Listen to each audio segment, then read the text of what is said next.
We're getting to the last quarter of 2024, and this one was a bit tricky to write due to all the news we're getting from the event in this late September, and potentially a Switch 2 announcement. October is hogging almost all games, mostly horror, or at least horror-inspired, with November and December being very slim. So let's see what the final quarter of the year holds for players. I'll focus on what catches my attention or what I think is important.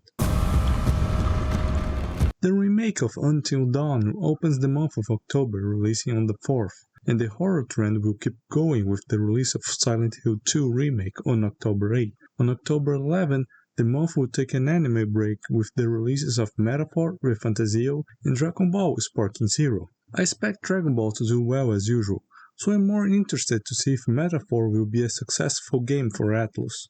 Nico de Rico was on opening night live and is a platformer heavily inspired by Donkey Kong. This is the game for you if you want to scratch that Donkey Kong itch. It launches on October 15. The end of October we will have a bunch of double releases. On the 25th there's the release of Call of Duty Black Ops 6 and Sonic Shadow Generations. Releasing on the same day as COD makes me think Sega is betting on counter-programming for its success. Plus, Sega announced the movie tie-in DLC pack featuring Keanu Reeves as the voice of Shadow and a movie-based stage. Let's see if it pays off. On the 29th there's the release of Life is Strange Double Exposure and Clock Tower Rewind, the remake of Clock Tower. And closing the month on the 31st there's the double release of Dragon Age, The Veilguard, and Shadows of the Dam, Hell Remastered. Both games have issues in my opinion. Dragon Age was announced out of nowhere and feel like it never got rid of the mixed stories around it. Even the recent trailer in the State of Play didn't do much for the game. The remaster of Shadows of the Dam feels like a gamble.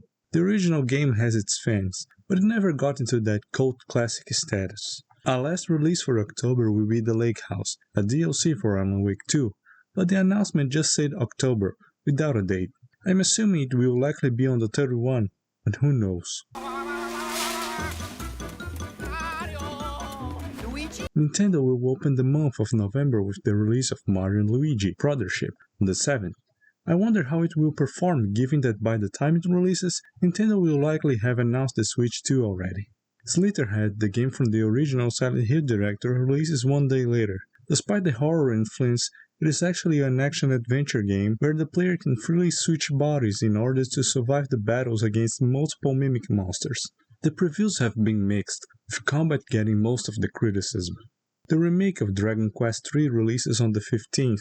Given the fandom that Dragon Quest has, I expect this game to perform very well, and the HD 2D visual style will help bring in new players.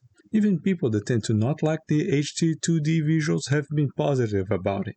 Stalker 2 releases 5 days later. As I said in previous videos, just releasing this game is already a victory for the developers.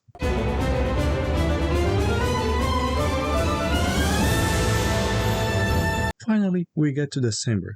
Sakaguchi came out in the State of Play to announce that Fantasian New Dimension is breaking free from Apple Arcade and being ported to consoles and PC. It's one that I will play in December. Marvel Rivals revealed Psylocke as a playable character and teased Moon Knight in the State of Play trailer. It releases on December 6. Indiana Jones and the Great Circle is the big release of December. It will be out for PC and Xbox, with PS5 next year. I'm looking forward to just have a fun romp with it. December 10 will have a double release. Monument Valley 3 releases on Netflix Games, which sucks and I'll have to wait for it to release outside of Netflix. There were rumors for a few months that Soul River was being worked on, and an early post revealed that Soul River 1 and 2 were getting remastered, with the trailer dropping during this State of Play. I hope it sells well since Soul River fans have been wanting a continuation of the story for a long time, and this remaster might be the game that brings the series back. This was my summary for the releases of the last quarter of 2024. If you want to add a game I have left out, leave a comment below. If you enjoyed this video, leave a like, subscribe, and I'll see you around.